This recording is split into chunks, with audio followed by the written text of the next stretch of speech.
Hello Libra, and welcome to Sincere Tarot, where you get the raw, honest truth. This is your October 2019 reading. So I'm just going to start off with the absolute major astrological events. Then I'm going to pull some cards from two different decks and we'll see how it all fits together. So during the first week, on the 3rd, we've got a forward motion on change as Pluto is direct in Capricorn. And there is also communication transformation as Mercury enters Scorpio. Now, on the 4th, also during the first week, we've got relationship drive as Mars enters Libra. During the end of the first week or the start of the second, on the 8th, love gets saucy as Venus enters Scorpio. During the end of the second week, on the 13th, or the start of the third week, however you want to look at it, we are closing up Fury chapters as the Sun is sextile with Jupiter and the full moon, and there's a full moon in Aries. That's on the 13th. During the third week, on the 23rd, there is spotlight on secrets and change as the Sun enters Scorpio. And during the fourth week of the month, on the 27th, there are intense new beginnings as Mars is square in Saturn and there is a new moon in Scorpio. Last but not least, the only major retrograde of the month, on the 31st, feeling communication slows as there is a Mercury retrograde in Scorpio. All right, so I am going to pull some cards from two different decks. I've already shuffled them off camera. I'm first going to pull 4 cards from my Tarot of the Cat deck, and they represent the first, second, third, and fourth week of the month. Then I'm going to pull an energy card from my Thoth deck, and then make sure you stick around until the end where you pick your own destiny card. All right, so let's see what is in store for my lovely Libras this month.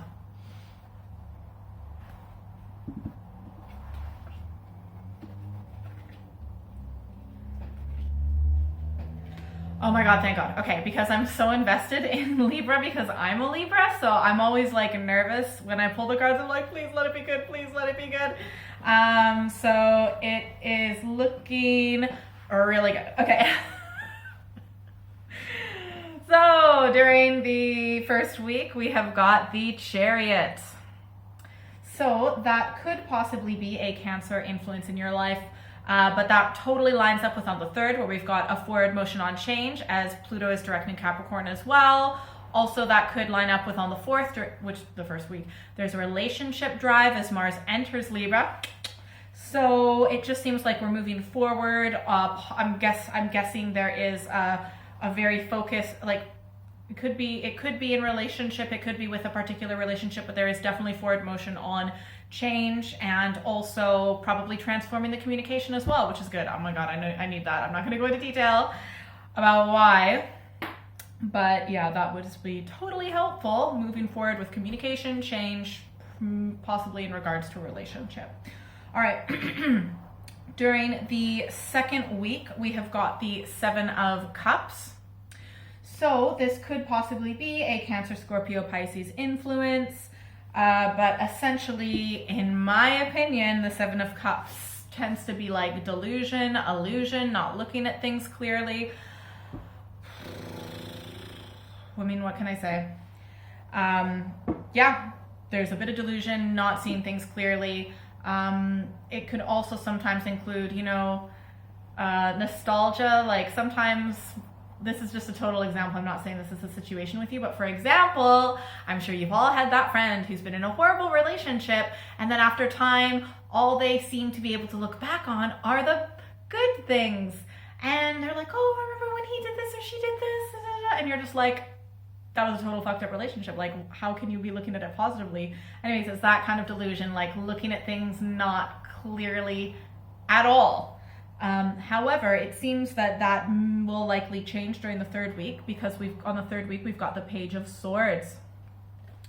So that is most likely us, but it could also be another Libra, Gemini, or Aquarius, but is definitely someone who is young, most likely a male, obviously could be female, but even if it is a female, it's this masculine energy of moving forward, leaving your baggage behind and just go-getter attitude and, not really, sometimes maybe just like really positive go-getter attitude, not necessarily a lot of experience, but has the right attitude to get that experience, okay?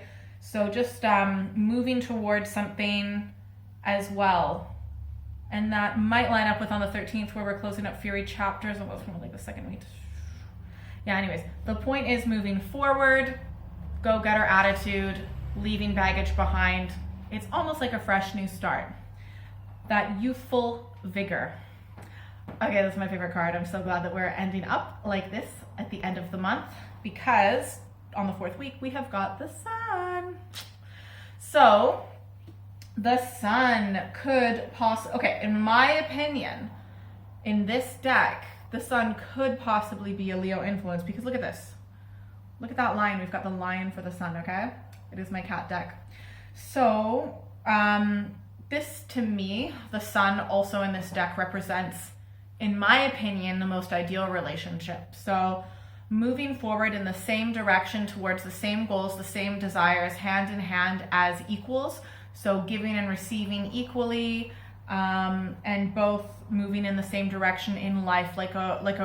In my opinion, it's one of the most healthy type of partnerships. If it's a romantic relationship, it's going to be based off of friendship, equal values, and I absolutely love it. Okay, so this is one of my favorite cards in the deck, and it's super positive. And you know what? That totally lines up with, on the 27th, intense new beginnings, as Mars is square in Saturn and there is a new moon in Scorpio. So it could also just have to do with, new beginnings, but in an intense but positive way, okay?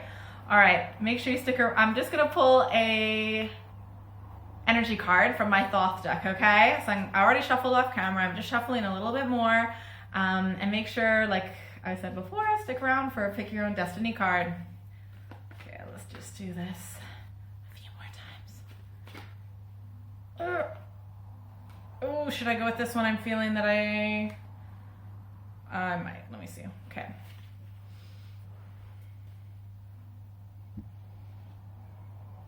Interesting.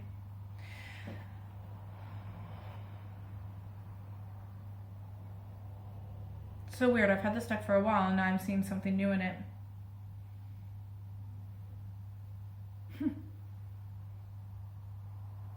Cool. So our energy card, I'll show you the one that kind of came out, but this is the one that was picked. The 4 of Discs, also known as the 4 of Pentacles in other decks, could possibly be a Taurus, Virgo, Capricorn influence, but essentially your energy is that of stability and protection and discernment. So deciding who you are allowing in and who you are not allowing in. You're making some judgment calls. Discernment. Being selective. Selectively permeable. This is the one that came out. The moon. The moon could possibly be a Pisces influence, or maybe you've got Pisces in your chart, or sometimes when these come out, like you might want to check out what your moon sign is and then check out my video based on that. If you're not sure what your moon sign is, go to Cafe Astrology Natal Report and you will get an amazing, extremely detailed chart with about everything, okay? Including your moon sign.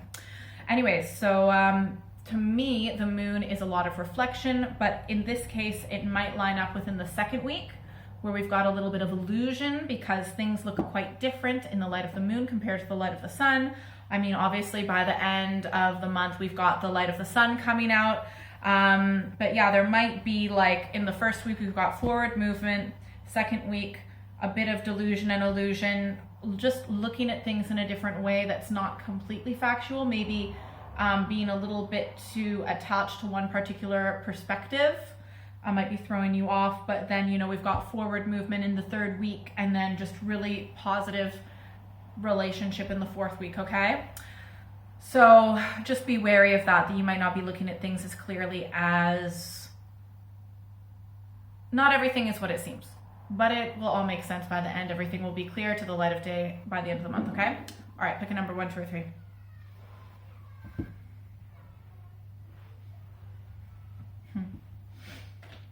All right.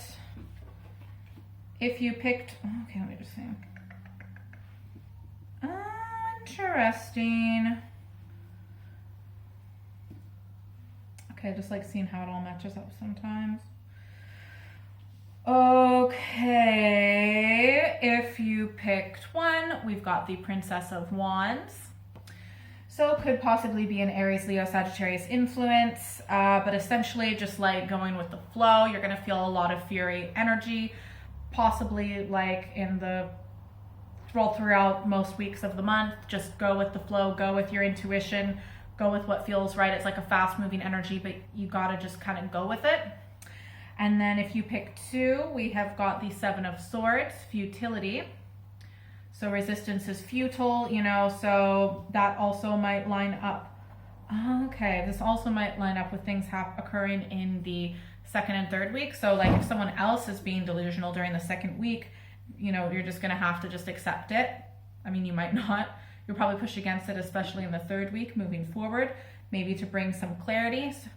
But it's fine because regardless, you know, during the 4th week, everything's going to be all right. And then if you picked 3, we've got the Prince of Swords. So that is likely you, but it could also be another Libra, Gemini, Aquarius influence. And, you know, there's definitely going to be a little bit of struggle trying to sort things out, maybe even control. Ooh, this also kind of lines up with the Chariot in the 1st week as well. So the forward moving motion in the 1st week might be a little bit more of a struggle than what you're expecting, but it is totally like going to happen. It's totally going to be worth it, especially by the end of the month.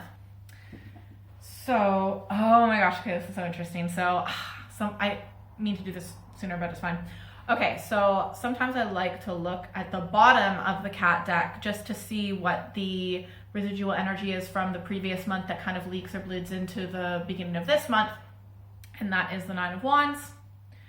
And that is, could possibly be an Aries, Leo, Sagittarius influence. I'm just laughing because I know what that means for me. But it's just not knowing 100% who to trust, but just knowing that you have made the right moves and you've actually avoided a lot of negative situations, and you probably have no idea how many negative situations you've avoided, specifically last month, maybe a little bit at the start of this month.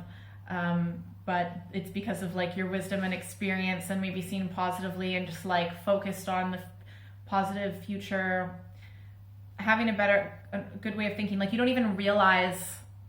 probably don't even realize like how many shitty situations you've actually avoided. So you should be really proud of yourself. You've totally come out on top, and you don't even realize it, but you have. Yeah, so you've gotten yourself out of some sticky situations that you didn't even realize that you got out of because you weren't in them. So how do you know you got out of something if you avoided it altogether? Anyways, give yourself a pat on the back. I'm giving myself a pat on the back because well done. And if you please comment below, like tell me what's going on with you this month. I'm so curious. Tell me what's going on with your relationships, because I know we're a super relationship oriented sign. And please like, share, and subscribe. Hit that notification bell so you never miss a video. And if you would like a personal reading, you are more than welcome to email me at contact@sinceretarot.co.uk. Have a great month, especially the end. See you later.